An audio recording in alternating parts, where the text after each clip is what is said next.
রাত ৩টা। ঢাকা ক্যান্টনমেন্টের একটি ভূগর্ভস্থ কন্ট্রোল রুমে তখন আলো আঁধারির নীলচে ঝিলিক। কম্পিউটার স্ক্রিনে জ্বলজ্বল করছে ঘূর্ণায়মান একটি ছায়া। অপারেটর চোখ সরাতে পারছে না। মুহূর্ত পরেই সেই ছায়া হঠাৎ করেই অদৃশ্য হয়ে গেল। স্যার, জিনিসটা কি স্টিলথ এয়ারক্রাফট ছিল? ডিউটি অফিসার চুপ করে আছেন, তার ঘাম ঝরছে। তারপর ধীরে ধীরে বললেন, এটাই যদি ওরা পাঠায় তাহলে আমাদের আকাশে আর আলো থাকবে না। এই মুহূর্তেই বাংলাদেশ বুঝে ফেলেছে, সার্বভৌমত্ব শুধু বক্তৃতায় রক্ষা হয় না, আকাশ প্রতিরক্ষা শূন্য থাকলে জাতীয় পতাকা একদিন কেবল কবিতার পাতায় উঠবে।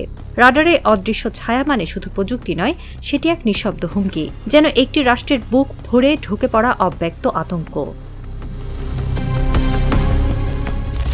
রাজনীতি আবেগের জায়গা, সেখানে কথার মারপ্যাচে সবকিছু ঢেকে রাখা যায়। কিন্তু যুদ্ধ কেবল একক সেকেন্ডের সিদ্ধান্ত, 1 ইঞ্চির মার্জিন। বক্তৃতায় গলা তুলে কেউ বলতেই পারে প্রতিরোধ করব, তবে তা যদি বাস্তব জবাব দিতে না পারে তাহলে শত্রু হেসে চলে যাবে, সঙ্গে নিয়ে যাবে রাষ্ট্রের সম্মান, আকাশ, এমনকি ইতিহাস।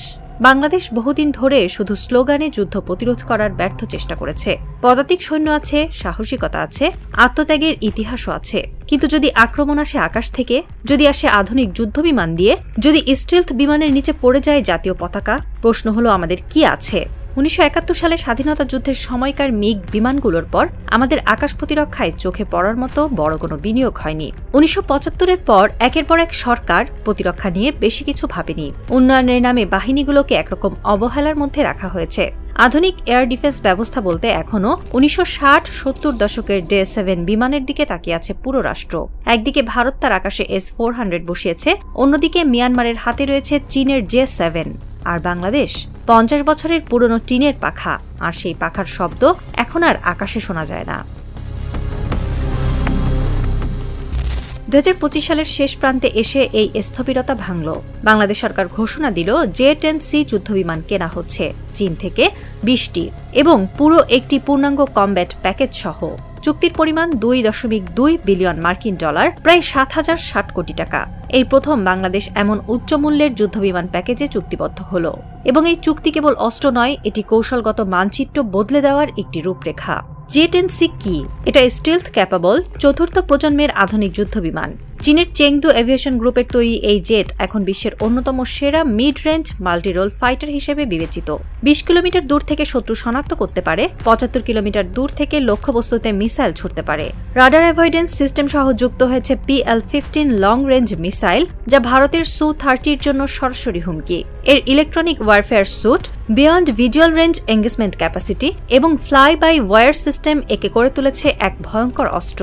আরও গুরুত্বপূর্ণ বিষয়, এটি একমাত্র যুদ্ধবিমান যার পারফরমেন্স ভারতীয় রাফালকে চ্যালেঞ্জ করতে পারে। পাকিস্তান ইতিমধ্যে এটি ব্যবহার করছে এবং প্রশংসা পাচ্ছে। এখন বাংলাদেশের হাতে গেলে সেটা ভারতের উত্তর পূর্ব সীমান্তে একটা স্ট্র্যাটেজিক টিল্ট হয়ে দাঁড়াবে।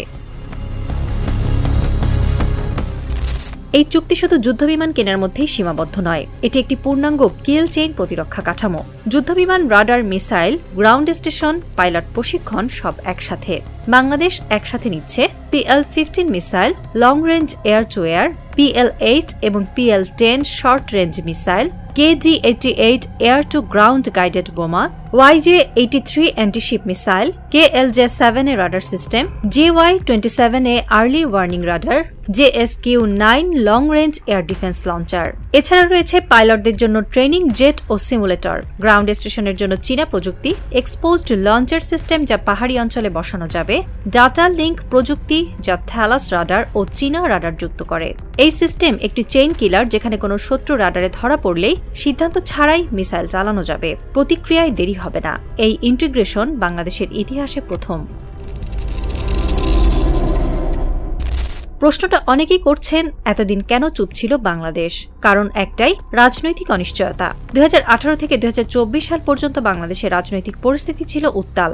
নির্বাচন নিয়ে আন্তর্জাতিক উদ্বেগ, বিরোধী দলবিহীন সংসদ, অর্থনৈতিক সংকট, সব মিলিয়ে এক ধরনের অচলাবস্থা তৈরি হয়েছিল। আবার ভারতের সঙ্গে সম্পর্ককেও খেয়াল রাখতে হয়েছে। পশ্চিমাদের চাপে তিস্তা প্রকল্প পিছিয়েছে। IMF, ওয়ার্ল্ড ব্যাংকের নির্দেশনা ছিল প্রতিরক্ষা খরচ কমাতে, ফলে কোনো সরকারি সাহস করে বড় সিদ্ধান্ত নিতে পারেনি। তবে 2025 সালে এসে চিত্র বদলাতে থাকে। শেখ হাসিনার শাসন শেষের পথে। নতুন তত্ত্বাবধায়ক সরকারের প্রেক্ষিতে অনেক কিছু নতুন করে চিন্তা হয়। জাতীয় নিরাপত্তার ন্যারেটিভ আবার আলোচনায় আসে। চীন যখন 1 দশকের কিস্তিতে বিমান দিতে রাজি হয়, তখন আর পেছনে তাকানোর সুযোগ ছিল না।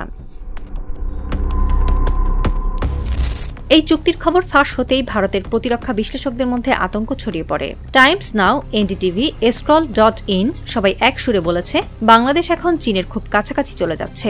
দ্য প্রিন্ট এক প্রতিবেদনে লিখেছে, বাংলাদেশের এই J-10C যুদ্ধবিমান চুক্তি ভারতের জন্য এক গুরুতর ভূরাজনৈতিক সতর্ক সংকেত। এক প্রাক্তন ভারতীয় গোয়েন্দা কর্মকর্তা বিবেক কৌশিক বলেছেন, চীন যেন দিল্লির চোখের সামনেই ঢাকাকে অস্ত্রশস্ত্রে সজ্জিত করছে, যা আগামী দিনে ভারতের উত্তর পূর্ব অঞ্চলের নিরাপত্তার জন্য বড় চ্যালেঞ্জ হয়ে দাঁড়াবে। কারণ J-10C ভারতের উত্তর পূর্ব অঞ্চলের জন্য সরাসরি হুমকি, বিশেষ করে ত্রিপুরা, মিজোরাম, আসাম অঞ্চলে চীনের রাডার ও বাংলাদেশের জেট একসাথে কাজ করতে পারলে পুরো অঞ্চল শূন্য হয়ে যাবে। চীন যদি তার বেইজিং থেকে রিমোট ডাটা সাপোর্ট দেয়, তাহলে এই বিমানগুলো শুধু আকাশ দখল করবে না, তথ্য সংগ্রহ করবে। এটি ভারতের গোয়েন্দা কাঠামোর জন্য এক ভয়াবহ দিক। আরেকটি কারণ, এই চুক্তি চীনের বেল্ট অ্যান্ড রোড ইনিশিয়েটিভ বা BRI এর অংশ। ভারত, যুক্তরাষ্ট্র এবং জাপান এই তিনটি দেশ একসাথে এই বেল্ট অ্যালায়েন্সকে ঠেকাতে চাইছে। এখন বাংলাদেশ যদি তাদের কৌশলগত রাডারে ঢুকে পড়ে, তাহলে দার্জিলিং থেকে আন্দামান পর্যন্ত এক ধরনের নতুন শক্তির ভারসাম্য তৈরি হবে। এই চুক্তির একটি স্পষ্ট উদ্দেশ্য বঙ্গোপসাগরকে নিরাপদ রাখা। কারণ শুধু ভারত নয়, যুক্তরাষ্ট্র, ফ্রান্স, এমনকি অস্ট্রেলিয়া পর্যন্ত এই অঞ্চলকে ইন্দো প্যাসিফিক স্ট্র্যাটেজিক জোন হিসেবে বিবেচনা করে। এই অঞ্চলে যদি চীনের যুদ্ধজাহাজ, সাবমেরিন ও বাংলাদেশের J-10C একসাথে টহল দেয়, তাহলে সেন্ট মার্টিন, পায়রা বা কক্সবাজারের আকাশে শুধু পাখি নয়, উড়বে রাজনৈতিক সংকেত। ইয়ংটাজে রিভার থেকে কক্সবাজার পর্যন্ত এক নতুন ব্লু সিকিউরিটি রিং তৈরি হতে চলেছে। এতে শুধু ভারত নয়, শ্রীলঙ্কা, মালদ্বীপ, এমনকি থাইল্যান্ডও এক প্রকার কৌশলগত বিপদে পড়বে। সন্ধ্যা ৬টা, একটি পুরাতন বাংলাদেশ বিমান বাহিনীর D-7 আকাশে ওড়ে। পুরনো কাপা কাপা পাখা, তার নিচে কুর্মিটোলার রানওয়ে জলজল করছে। হঠাৎই কানে ভেসে আসে এক অন্য শব্দ। গর্জন নয়, যেন ধীরে ধীরে এগিয়ে আসা নিঃশব্দ বজ্র। দূর থেকে দেখা যায় একটি J-10C প্রথমবারের মতো ঢাকার আকাশে ঢুকছে। তার নিচে জাতীয় পতাকা আঁকা, সেটি বাতাস কেটে এগিয়ে যাচ্ছে উত্তরের দিকে। কেউ কিছু বলছে না, কেউ হাতে তালি দিচ্ছে না, শুধু একটি অনুভূতি ছড়িয়ে পড়ছে, এটা আর শুধু যুদ্ধ বিমান না, এটা আত্মমর্যাদার প্রতীক। এই আকাশ এখন আর শূন্য নয়, এই আকাশ প্রতিরোধ জানাতে জানে। রাত যত গভীর হয়, ততই টেলিভিশনের স্ক্রলে একটাই লাইন ভেসে ওঠে, চুক্তি চূড়ান্ত, বাংলাদেশ পেল তার নিজস্ব আকাশের ঢাল। আর ঠিক তখনই দূরে কোথাও বাজ পড়ে, একটি নতুন যুগের ঘুম ভাঙছে। বাংলাদেশের ঘুম নয়, বিশ্ব কাঁপানো এক ঘুমন্ত বাঘের জাগরণ।